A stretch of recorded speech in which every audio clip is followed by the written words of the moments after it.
Hello everybody and welcome back to the Daily Reason to Live series. Today is Daily Reason to Live number 120, season 2.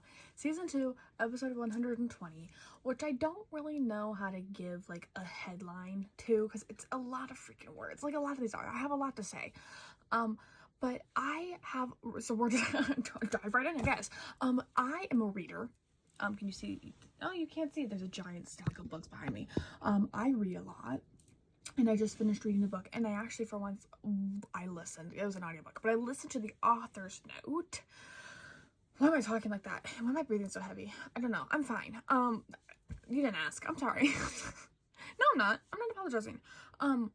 But I was reading a series that didn't focus on, but talked a lot about, like, segregation, Jim Crow laws, xenophobia, like, all of these really terrible things that have happened in our history, and how the author's note was saying, this stuff is still happening today. You can see the parallels. I could see the parallels when I was researching and writing this book. And what the hell? Not in like a rude way, but just like we need to treat people with kindness kind of way, you know? Kindness, understanding. If you weren't okay with the things happening in this book, then you were not going to be okay with. You should not be okay with how society is doing today. And not like, she wasn't standing on like a political, like, almighty thing. She was just pointing out how these things are still happening. Right? And I have a tendency to think a lot. Especially with the state of the world and how people treat each other and the things that people are okay with saying to one another and saying about one another. I think for the most part, we kind of forgot what it means to be human. And I love reading things like that author's note that make me think and make me feel it and make me sit with it and make me actually think, am I thinking this way? Or am I thinking this way? And why am I thinking that way? Is it the right way to think of a person? Like, do I value somebody else's life over somebody else's?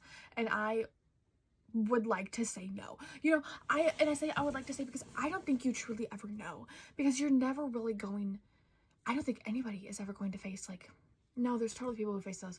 I was just like, life or death situations, they happen all the time. But I don't know. I just like, how can you value one person's life over another?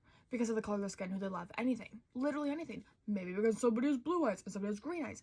You know, like, I don't get it, but I love the things that make me think and make me really, like, look into myself and my morals as a person, because I want to challenge and see if I have bad morals.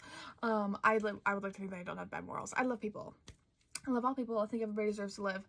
And as simple as that. I don't know when we became assholes to each other, but things that make you think. There's the title, I guess.